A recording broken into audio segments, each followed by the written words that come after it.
Oui, exactement. Je pense qu'avoir conscience de tout cela, c'est totalement différent, et effectivement, que quelqu'un qui va utiliser ces outils sans connaître les dangers. À partir du moment où tu connais les limites du truc, euh, c'est totalement différent, quoi.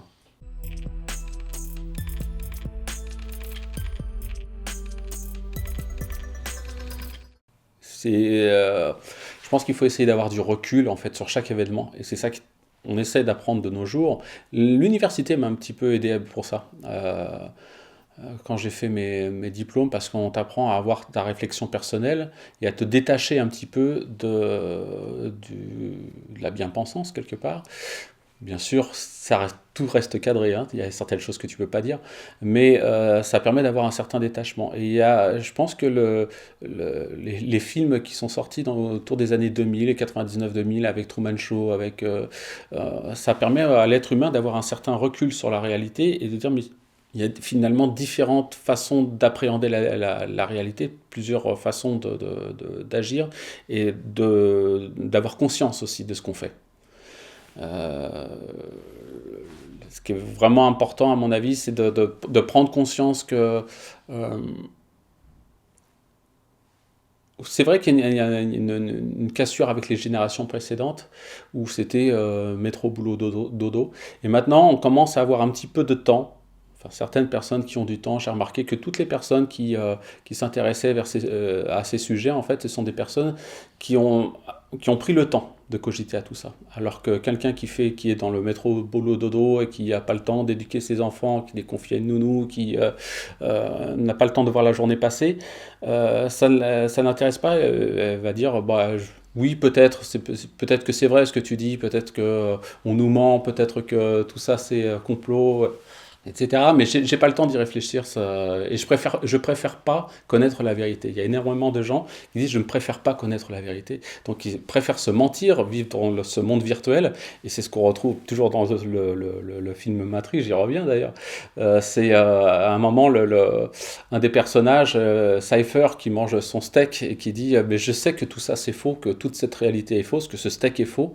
Mais purée, qu'est-ce que c'est bon, j'ai pas envie de connaître la réalité qui va être décevante pour moi. Donc je préfère rester dans le virtuel, dans mon bonheur masqué, avec mon masque justement, pour me cacher de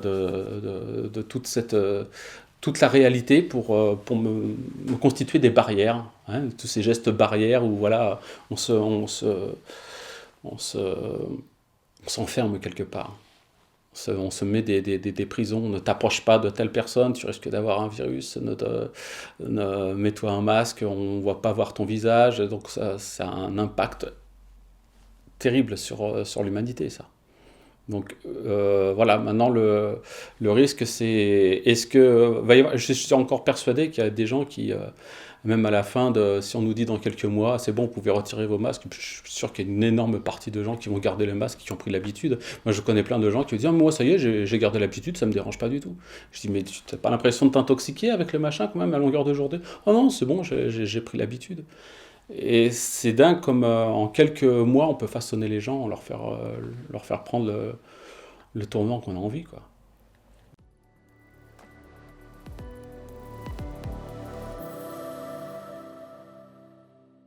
Alors la voix off, ce que j'adorais justement quand j'étais au lycée, c'était imiter les professeurs. Et je me souviens que c'était en année je sais plus si c'était en première ou en seconde.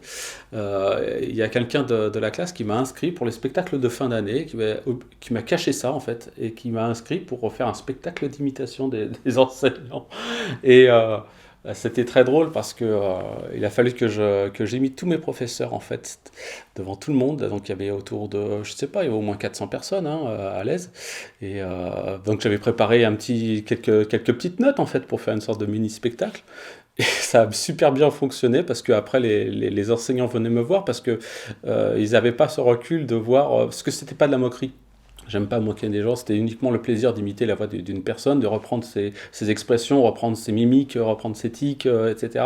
Et la personne qui s'observait n'avait pas était souvent surprise, elle me disait mais c'est vrai que je parle comme ça, et puis il y avait les autres élèves qui disaient ah oui c'est 100% vous, ça ressemble à bon, j'ai cette façon de m'exprimer, cette façon de dire les choses, ah oui oui, et ça permet d'avoir des personnes qui s'analysent, et c'est rigolo quoi. Donc j'ai commencé comme ça à changer ma voix. Donc j'adorais changer ma voix, j'avais des facilités en fait avec mes cordes vocales à changer ma voix. Et j'ai fait différents métiers avant d'aller sur la voix off. Donc j'ai été chargé de communication pour une grosse association qui est située à Pertuis. C'était une association de commerçants, donc c'était pas loin de 200 commerces qui avaient quand même des bons budgets, donc ça nous permettait de faire des communications sur des gros médias comme France 3, faire pas mal de communications, d'organiser des animations en ville, donc c'était très intéressant, des panneaux d'affichage, etc. Donc j'étais chargé vraiment de la com de cette association. Ensuite je suis passé par l'imprimerie. Donc j'étais maquettiste en fait en imprimerie pendant 4 ans. Et puis l'imprimerie a beaucoup évolué, a beaucoup changé, hein. C'était le passage au numérique en fait. Et il y a beaucoup d'imprimeries de labeur, on va dire, qui n'arrivaient pas à suivre parce qu'il fallait des énormes investissements. Et je suis passé donc en tant que comédien voix off parce que l'imprimerie avait fermé, il fallait que je trouve un autre métier. Et je m'étais déjà un peu intéressé à ces métiers de voix off. Je m'étais dit, mais il faut avoir un relationnel, il faut avoir beaucoup de contacts en fait avec des entreprises. Et puis ma femme m'a dit, tu devrais quand même essayer parce que tu as un tel talent pour changer ta voix. Je dis ouais, mais il faut bien distinguer voix off et doublage, c'est pas la même chose quoi. Et je me suis mis à fond en fait. Pendant des mois et des mois, j'ai travaillé jour et nuit, j'ai démarché des entreprises aussi bien en France qu'à l'étranger en fait. Et ça a marché dès le premier mois. Et j'ai commencé à faire des publicités, des pubs radio. Donc j'avais un client qui m'a commandé énormément de pubs radio et puis pourtant j'avais pas de formation de comédien, hein. Mais j'adorais imiter quand je voyais un film, quand je voyais une publicité, reprendre exactement les mêmes tons, utiliser les mêmes codes de la publicité, etc. Que je me suis vite habitué en fait. Et quand j'envoyais mes enregistrements, chaque fois on me disait oui c'est bon, impeccable. J'envoyais 2-3 prises, on m'a dit oui c'est bon, c'est bon. Donc je voyais que j'avais des facilités à faire ça. Et puis petit à petit je me suis ouvert au monde de la voix off. Maintenant, il m'arrive de faire quelquefois des voix pour un jeu vidéo, des voix pour une formation, pour un corporate, voilà, pour un e-learning, des voix pour une interview. Donc voilà, c'est un métier que j'adore parce que c'est très diversifié et on ne sait pas ce qu'on va faire demain. Je sais au jour le jour, en fait, je reçois des commandes et je sais le travail que je vais avoir, je vais le recevoir le jour le jour. Et ça, j'adore ça. Ce côté, j'aime pas la routine et j'aime bien le côté, est-ce que je vais avoir du boulot demain, j'en sais rien. Alors, c'est pas rassurant parce qu'on se dit, je peux très bien tomber dans des périodes très creuses. Mais par contre, quand il y a des périodes où on travaille un peu tous les jours, c'est vraiment très intéressant parce que vous pouvez pareil, vous exprimer. Il y a un côté artistique dans la voix off où vous avez aussi bien des clients qui vous disent je veux ça absolument, ou d'autres qui vous disent ben, faites-moi des propositions, comment vous voyez la chose, j'aimerais que vous interprétiez ce personnage, comment vous ressentez par rapport au texte qu'on a fait, comment vous jouez la chose. Et quelquefois les personnes sont vraiment surprises parce que c'est pas vraiment ce qu'elles attendaient, mais disent mais ouais, pourquoi pas. Et du coup elles retravaillent leur vision de leur projet. Donc j'aime beaucoup en fait ce côté artistique de la voix off.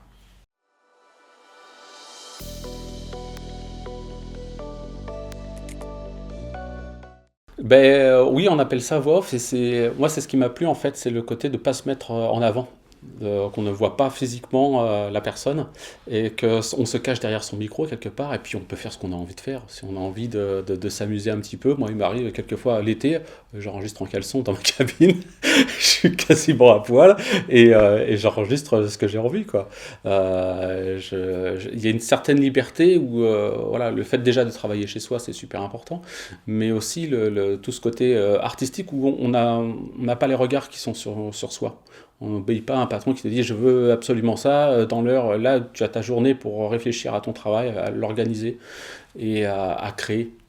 C'est le côté créatif toujours qui m'intéresse, même dans la voix off. Il y a toujours un. Même si, bon, quelquefois ça peut être des corporates où c'est vraiment très carré, mais sur d'autres travaux, on peut se laisser un peu aller, quoi.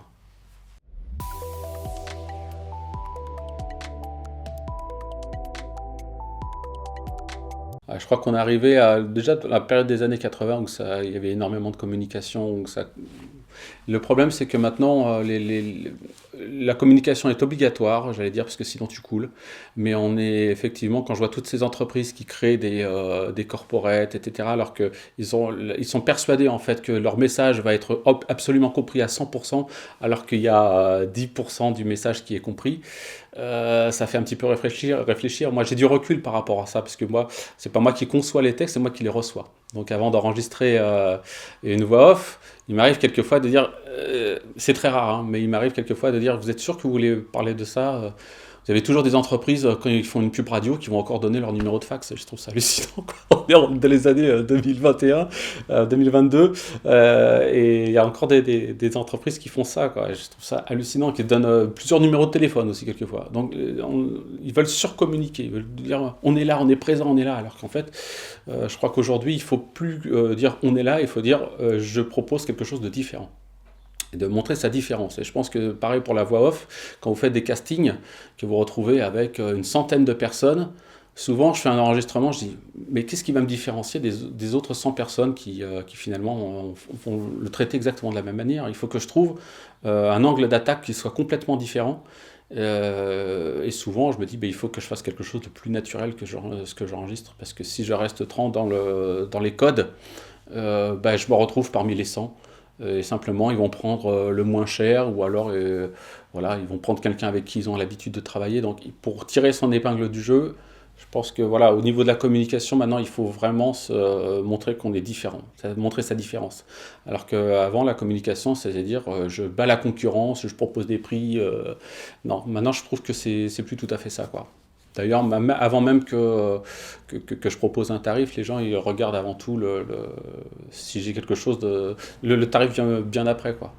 Ils veulent d'abord savoir le côté originalité. Qu'est-ce que cette voix par rapport à une autre voix va m'apporter? Pourquoi je vais prendre celle-là et pas une autre? Si je dois prendre une voix au hasard, bon, c'est le type de travaux qui m'intéresse pas trop, mais qui gagne pas quand même.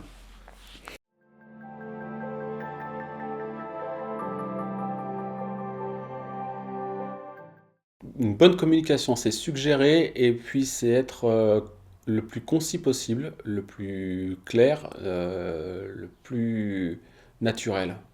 Et malheureusement, dans la plupart des cas, il n'y a pas de naturel. C'est j'ai envie de vous vendre ça. Et c'est pas je peux vous apporter quelque chose qui va vous faciliter la vie. Ou alors quand c'est dit, c'est de manière commerciale et son côté naturel. Alors que si, vous voyez très bien, hein, quand vous allumez la radio avec le défilé de publicité, puis personne n'écoute la publicité. Et pourtant, il y a encore des gens qui continuent à faire de la publicité. Pourquoi? Tout simplement parce qu'on cite le nom de la marque.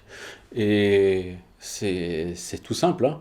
Le simple fait d'avoir un passage publicitaire où vous citez votre marque même plusieurs fois, c'est pour ça que vous avez eu beaucoup de publicités dans les années 2000 où du genre je vais bien, je vamine, je vais bien, je vamine, je vais bien, je vamine, et que au bout d'un moment vous avez qu'une envie, c'était de couper la télé, jeter la télé.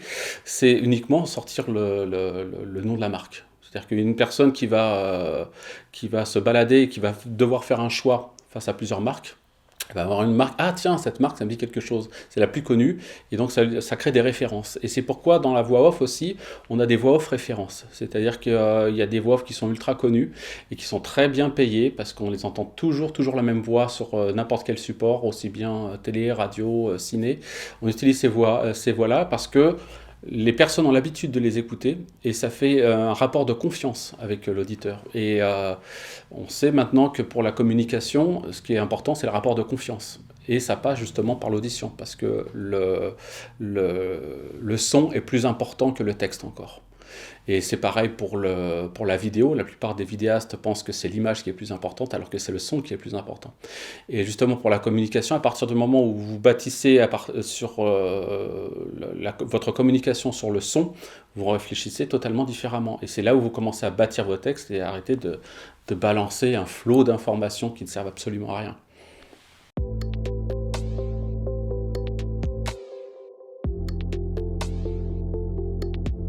Ah, mais je pense que les messages subliminaux sont beaucoup plus importants que ce qu'on a l'habitude de penser, quoi.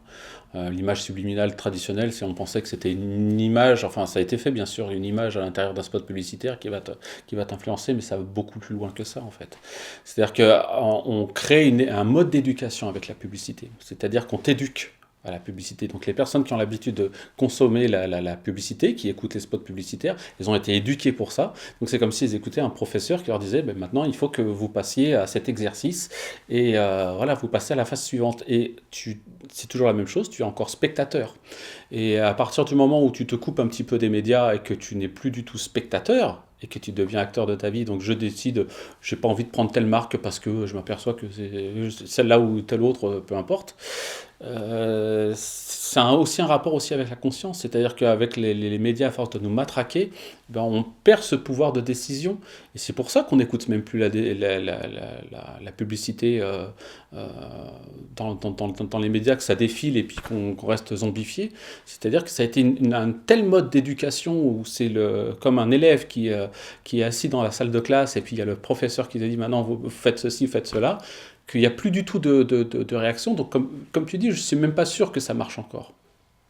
Mais l'éducation, en tout cas, a été faite. Et ces personnes, on est tous passés par là, mais il y a des personnes qui arrivent à se détacher un petit peu de ça, et puis d'autres qui sont encore restés dedans. Combien il y a encore de personnes, moi, je me souviens quand j'ai fait mon mémoire, c'était sur les chaînes d'information en continu face au modèle CNN international. Et j'avais étudié toutes les chaînes d'information, voir comment elles fonctionnaient chacune, et en fait elles se copient toutes entre elles. Et tu vois qu'il y a encore énormément de personnes qui sont restées au journal de 20 heures et qui doivent manger à 20 heures pile devant le journal de 20 heures.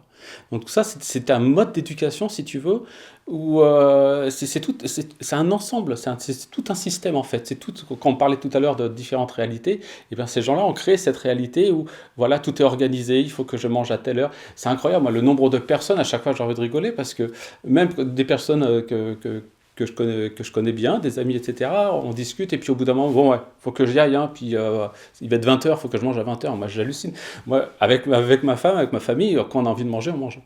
Ça peut être à 18 heures, ça peut être à 18h30, ça peut être à 19h, 19h30. Il n'y a pas d'heure pour manger, on s'en fout. On suit la vie, on construit en fait sa vie, et au bout d'un moment, quand on a faim, ben, on mange. Alors que tu vois tellement de gens autour de toi qui se disent je dois manger à 12h30, je dois manger à 20h, je dois faire à telle heure, tout est minuté en fait. Waouh! Et en fait, ça fait partie du langage publicitaire.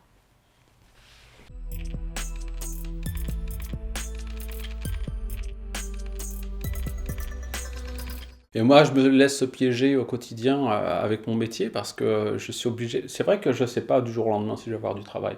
Mais par contre, si je loupe un mail, je loupe un email, si je m'absente, même pendant 2 heures, hein, en 2 heures, j'ai quelque chose à faire, je reviens sur mon ordinateur, c'est fini, hein. C'est quelqu'un d'autre qui a pris mon travail. Donc je deviens dépendant des technologies, effectivement, et j'ai du mal à m'en sortir parce que souvent je me dis, bon, il est temps de prendre un petit peu de vacances.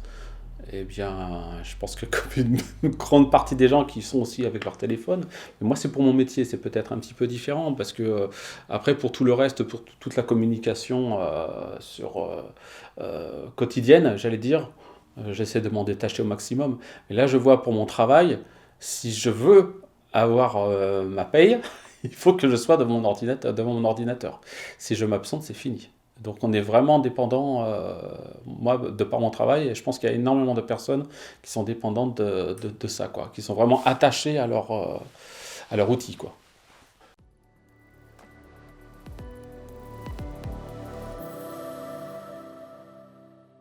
Moi, en fait, j'aimerais bien que ça ferme, quoi. Quand Zuckerberg qui fait que de dire j'aimerais que Facebook ferme, j'aimerais bien effectivement que ça ferme parce que le problème, c'est qu'il y a plein d'autres sociétés derrière qui recréent ce même système. Donc, je vois qu'il y a beaucoup de gens qui sont, par exemple, sur Facebook, et on leur dit, mais pourquoi tu vas pas sur d'autres supports qui sont, au moins tu as la liberté d'expression. Non, je suis trop, c'est toujours, ça fait toujours partie du langage publicitaire. Je suis trop habitué à mon Facebook, et pourtant la façon de fonctionner, L'architecture et tout est exactement pareil, mais les gens veulent surtout pas changer. Et ils profitent de ça, ils profitent des habitudes des gens, de leur dépendance en fait, pour les tenir prisonniers de leur matrice en fait. Donc on est tous prisonniers de ce truc-là, mais le truc effectivement dont on a tous un petit peu rêvé, ça serait que ça s'arrête, que voilà, soit qu'il y ait un piratage, ou soit que l'entreprise fasse faillite, etc. Le problème, c'est qu'il y aura toujours quelqu'un derrière.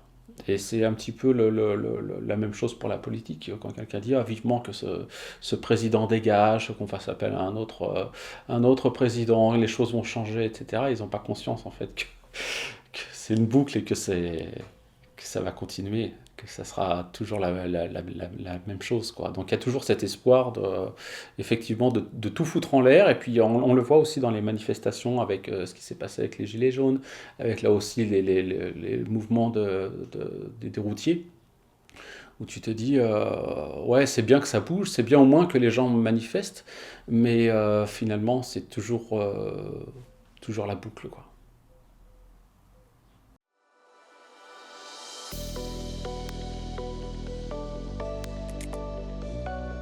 J'ai choisi ça parce que, aussi bien dans les documentaires que j'ai faits sur YouTube, quand j'ai commencé, que dans mon premier court-métrage, que là pour mon long-métrage, je tiens à ce qu'il y ait pas de messages subliminaux, parce que c'est pas bien adapté, mais qu'il y ait différents sens, qu'il y ait des sens cachés à ce que je révèle, qu'il y ait différents niveaux en fait de compréhension. Je trouve que de nos jours, on est arrivé, mais on le voit aussi hein, justement dans le cinéma, où les gens consomment pour le divertissement. Un film aujourd'hui, les films qui marchent bien, ce sont des films qui te permettent de t'évader et de te reconnaître dans certains codes. Et c'est pour ça que je me suis décidé à faire un long métrage, c'est parce que je me suis dit, je peux peut-être apporter quelque chose de différent. Pas quelque chose de mieux, mais quelque chose de différent. Montrer ma différence. Euh, Aujourd'hui, quand on consomme un film, on regarde un film une seule fois la plupart du temps. Combien de personnes je vois qui achètent un DVD, un Blu-ray et qui finalement vont regarder le film une seule fois et vont plus jamais le revoir.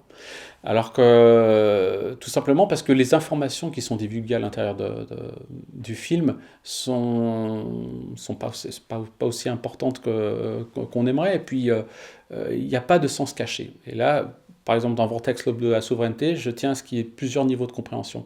Donc, si vous regardez le film, vous pouvez très bien le regarder en tant que film de science-fiction. Vous pouvez très bien le regarder en tant que film spirituel. Et puis, vous pouvez très bien le regarder une, deux, trois fois en tant que chemin initiatique, où vous allez faire des références par rapport à votre propre vie, par rapport à votre propre chemin, et essayer de déduire certaines choses. La plupart des gens qui regardent mon film me disent, mais en fait, la première fois que je l'ai vu en une fois, ouais, c'est la première chose qui leur vient à l'esprit, c'est oui, il est bien réalisé, comment tu as fait pour faire telle ou telle chose, tu t'es bien débrouillé. Deuxième point, c'est j'ai commencé à comprendre certains passages que j'avais pas compris.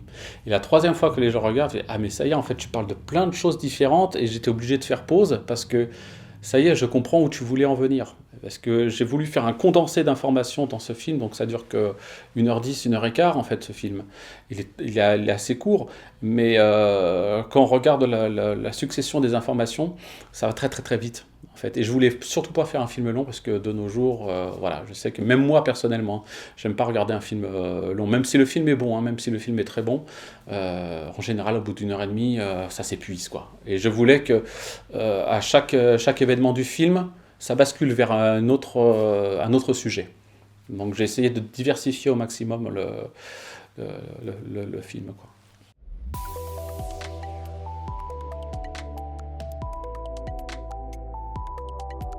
Le film Vortex est venu de l'idée euh, de mettre à plat en fait ma vision personnelle de la réalité justement.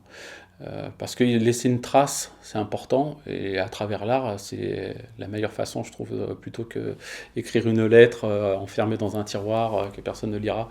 Là, je voulais exposer ma vision des choses, les études que j'ai fait personnelles, en fait, quand j'ai commencé par l'ufologie, ensuite j'ai basculé vers d'autres domaines, sur le paranormal, etc., sur la notion de matrice, sur la notion de libre arbitre. Et j'ai voulu faire un condensé de tout ça, en fait.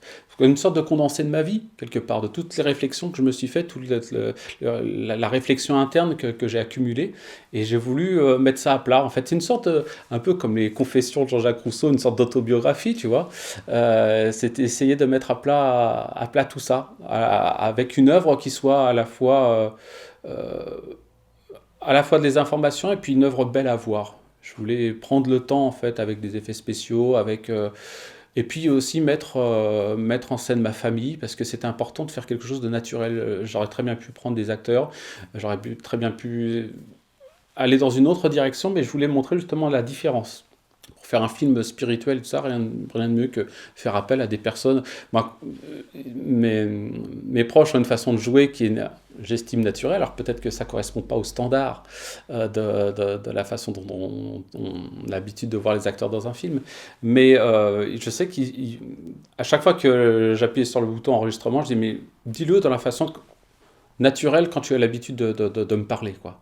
Et à chaque fois, je disais, même si c'était très très bien joué, je dis non, mais dans la vraie vie, t'es pas comme ça. Donc je veux quelque chose de naturel quand tu parles dans la vraie vie, et j'essayais qu'il soit le plus proche, parce que moi je connaissais, quand tu connais très bien tes acteurs, puisque là c'est des membres de ma famille, je sais très bien comment ils sont dans la réalité. Donc j'aurais pu les faire jouer à la façon de, mais j'ai pas voulu aller vers ça. J'ai voulu montrer quelque chose de différent. Voilà pourquoi Vortex est né. C'était vraiment pour montrer une différence par rapport à des standards. Et quand j'ai eu du succès auprès des festivals internationaux, j'étais vraiment très très surpris parce que je ne m'y attendais pas du tout. Ça a été une très très grosse surprise. C'était une personne sur les réseaux sociaux qui m'a dit, mais tu devrais démarcher les festivals. Je lui ai dit, mais j'ai aucune chance. J'ai aucune chance parce que justement, je fais pas du tout partie des standards.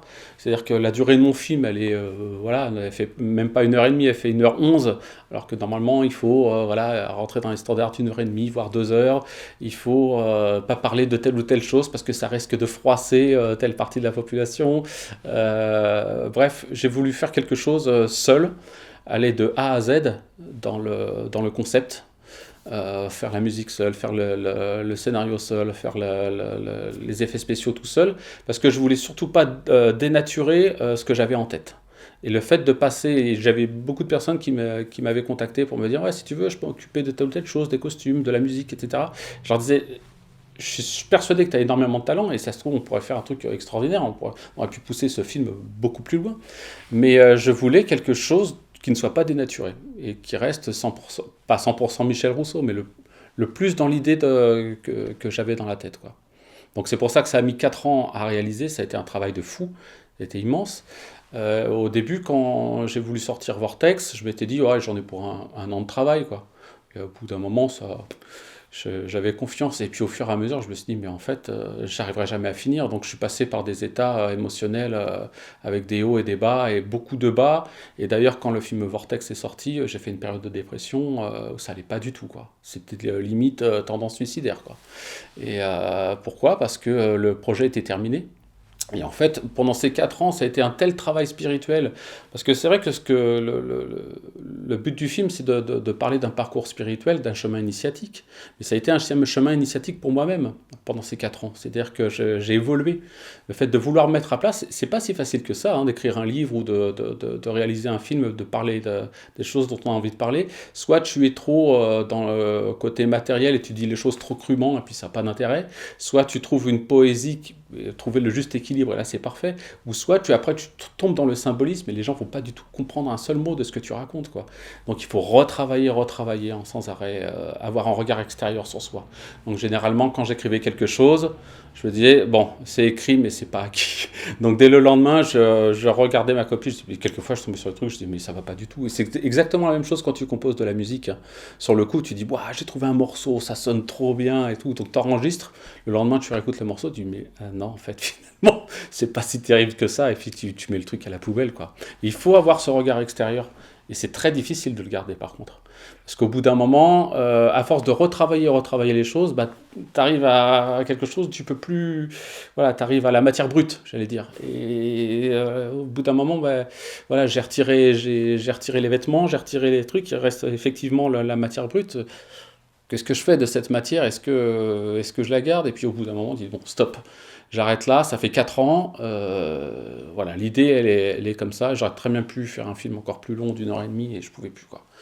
J'étais arrivé au bout de moi-même, je crois. Et c'est ça le chemin initiatique, en fait, c'est d'aller au bout de soi-même. Et je crois qu'en allant, en faisant ces 4 années, j'étais devenu un véritable zombie, quoi. J'étais une bête de travail. Quelquefois, je faisais 18 heures d'ordinateur par jour, quoi. Avec des exports 3D sans m'arrêter, quoi, sans faire de pause. Même pas manger, oublier de manger, quoi. Des trucs de fou. Et quand tu arrives à cet extrême-là, au bout d'un moment, tu as un certain recul sur soi et tu te dis, bon, bah voilà, je suis allé au bout du truc, j'ai fait ce que j'avais envie de faire, mais maintenant stop.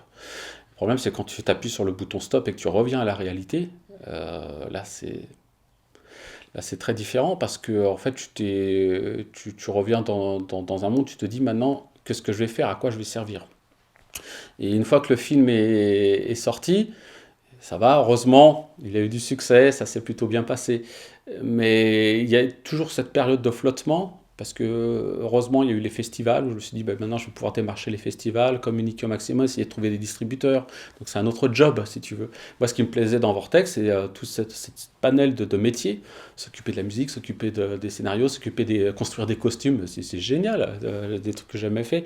Les bruitages dans un film, des trucs que tu penses même pas, tu dis, bah oui, mais il faut que je fasse les bruits de pas, comment je vais faire pour faire les bruits de pas? Donc tu trouves un moyen, tu trouves une plaque de fer et puis tu marches une plaque de fer. Et ces trucs, c'est tellement diversifié, c'est tellement enrichissant. Essayer de reproduire en fait de découvrir comment est fabriqué un film, d'aller au bout de soi-même, que ouais, c'est une aventure extraordinaire, quoi. Ouais, ces 4 ans, je crois que ça fait partie des plus grands moments de ma vie, alors que pourtant ça reste un truc où j'étais enfermé dans ma pièce, tu vois. C'est pas un truc où tu voyages à l'autre bout du monde, pourtant. Tu restes à l'intérieur de chez toi et si quelque part tu voyages à l'intérieur de toi-même en disant je peux aller encore plus loin. Et aller au bout de soi-même, peut-être, je sais pas si je peux le comparer avec un sportif de haut niveau qui arrive à aller au bout de soi-même, dire voilà, j'ai travaillé pendant 4 ans et voilà, j'ai réussi telle performance, je suis au top, voilà, mon score c'est ça, quoi.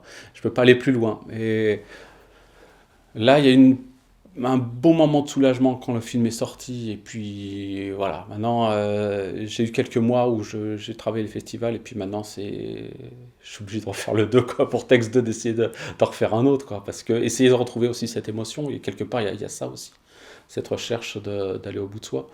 Euh, c'est quelque chose qui me manque. Au bout d'un moment, c'est une sorte de drogue, il y a une sorte d'adrénaline là-dedans.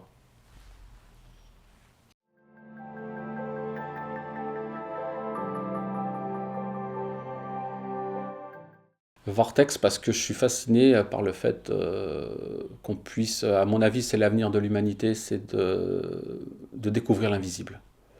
C'est-à-dire qu'on est allé tellement loin c'est vrai qu'on avance énormément dans la science, dans la médecine, dans beaucoup de domaines où on commence à avoir un certain, entre guillemets, confort, où on arrive à prolonger la vie, où on arrive à comprendre un peu le fonctionnement de certaines choses, de l'univers, de choses comme ça, mais on en est encore très loin, mais je veux dire, il y a eu un bond tellement important que je pense que maintenant, il faut qu'on prenne le temps de comprendre de s'intéresser au monde invisible. Parce qu'il y a tellement de témoignages à travers le monde sur différents aspects, des expériences de mort imminente, sur des expériences d'ufologie, des choses qui vivent, des personnes, quand tu regardes autour de toi, il y a énormément de personnes qui ont vécu des trucs qu'ils n'arrivent pas à expliquer. Alors soit c'est du paranormal, ou soit ce sont des expériences de conscience, d'ouverture de conscience. Et là, à partir du moment où on va attaquer ces domaines-là, je pense que c'est l'avenir de l'humanité, qu'il va y avoir un nouveau changement, un nouveau paradigme qui va s'ouvrir.